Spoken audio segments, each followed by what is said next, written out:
So magluto tayo ng breakfast. Painit lang natin to sa mantika, hindi talaga siya prito.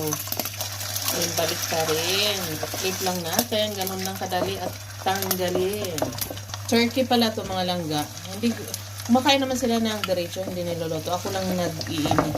Iniinit ko lang kasi sa mantika, sandali para naman mas malasa para sa akin. Kaya ingat lang kasi tumatalsik. Init lang natin. Flip lang. Tapos, then, magluto rin tayo ng sunny side up eggs.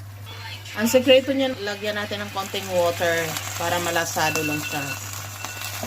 Tapos, takpan. Ayan na nga, malasado lang, di ba? Tama lang at hindi dumidikit. Ito na yung breakfast namin, mga langga. Kaya samahan nyo kami, mga langga. Ito na yung breakfast namin ni Jobor.